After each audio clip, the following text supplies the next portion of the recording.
Good afternoon and happy Monday, LinkedIn land. Welcome to LinkedIn Life Live. I'm Bill McCormick, and down there is who?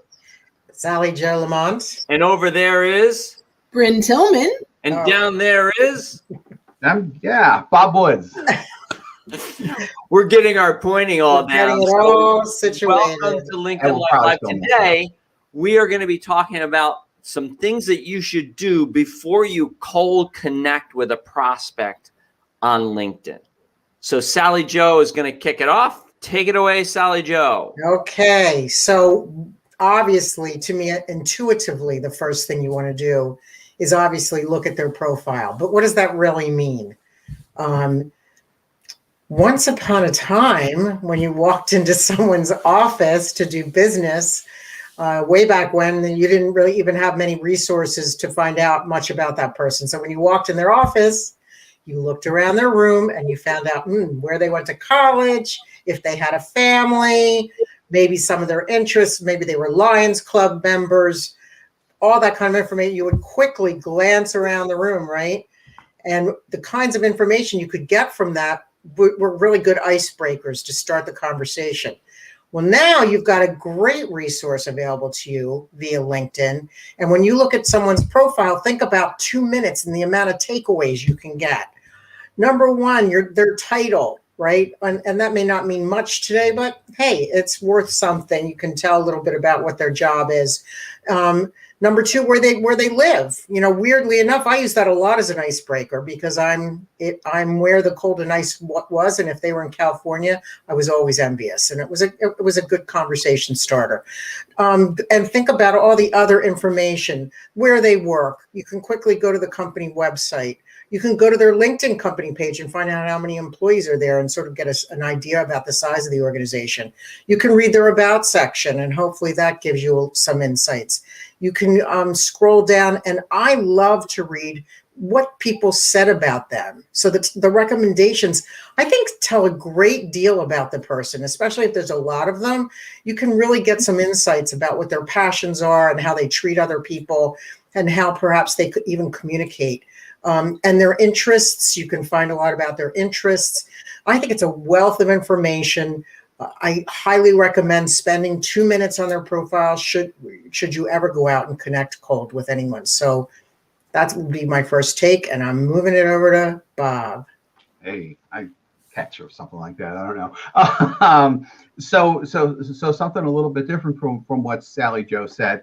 One effective way to get on someone's radar before connecting with them on LinkedIn is to follow them. And I'm putting follow in the proverbial air quotes because it's an actual specific thing. So a lot of people don't know that you can follow someone on LinkedIn without actually connecting with them.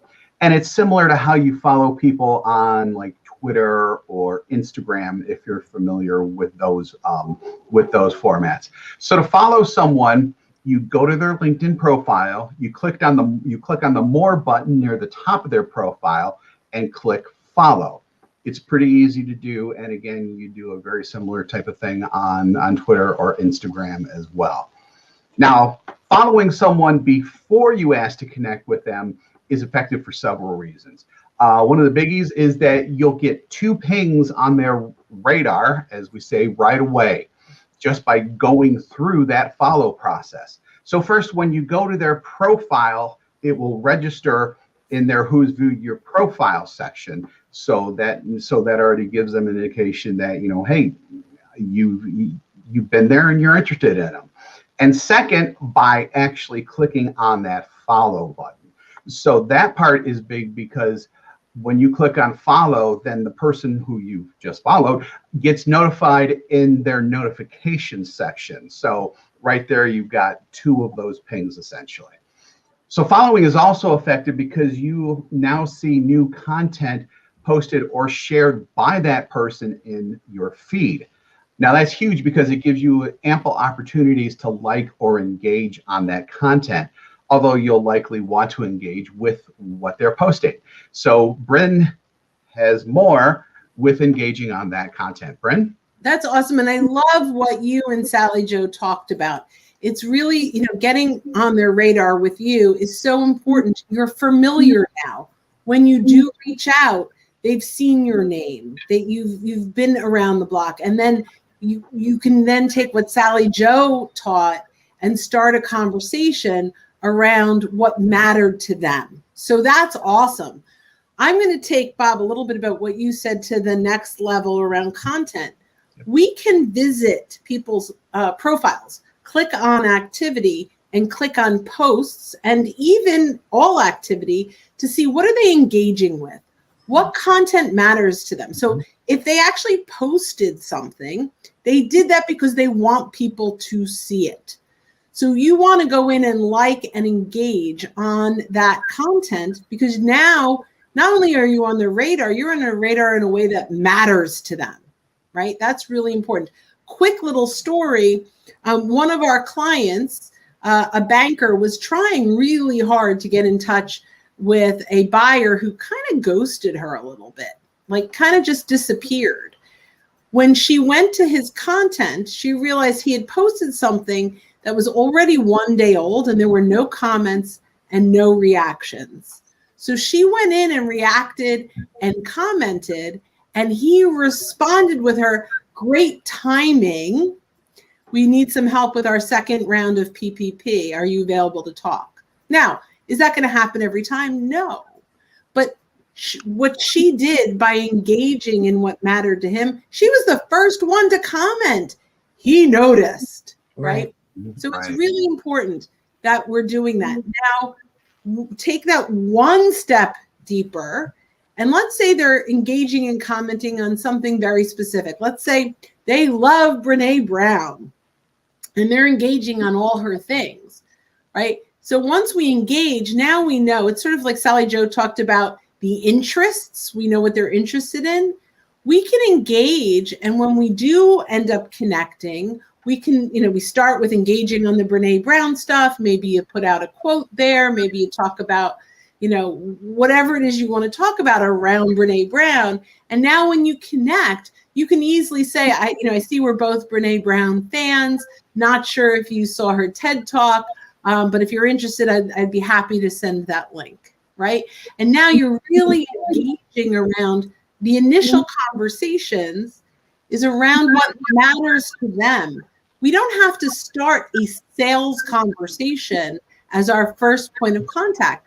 We just want to start a conversation. So just like if we were in a networking room with these people, you wouldn't start with your pitch. You wouldn't start about talking about what you do and how you can help them. You'd have normal conversation around what they care about. And so start a conversation that way. By the time you connect, it's been warmed up. Mm-hmm. Now, Bill, you have some great advice that actually kind of piggybacks off the second degree connections. And it kind of puts everything all together, because I'm over here. I know where you live.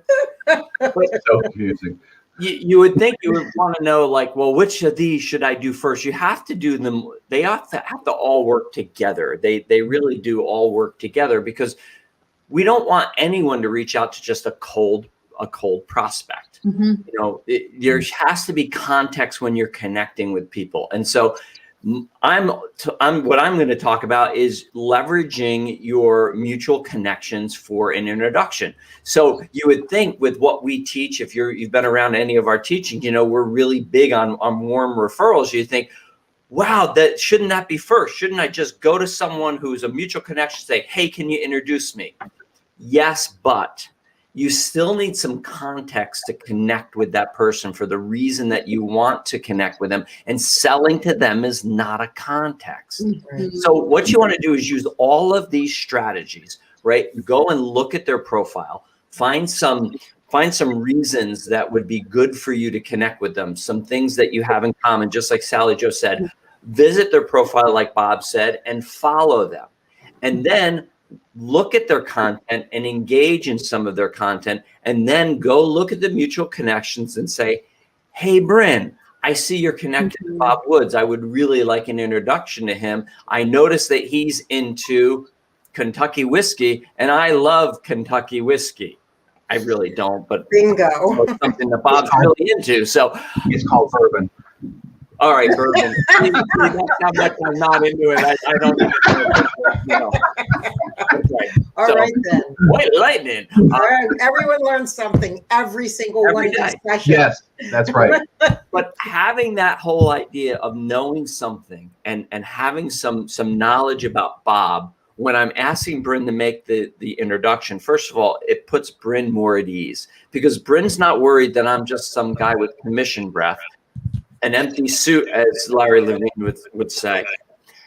And she's not worried about making that connection. It's like, ooh, what's it going to have? Have you ever done that? Have you ever known someone as a networking partner? They're a little salesy, and you're like, if I make this connection, if I make this introduction, is it going to blow back on me? And sometimes it does. So you don't want to be that person.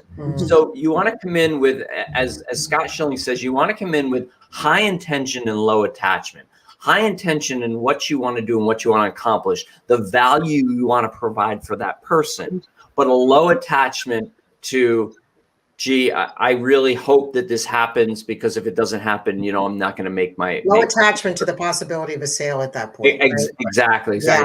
So Adam corrected me and told me it's called bourbon. Thank you, Adam. I just no clue. So listen, what's the takeaway from this? The takeaway is I love whiskey sours, and now I'm going to call them bourbon sours. Barbarian.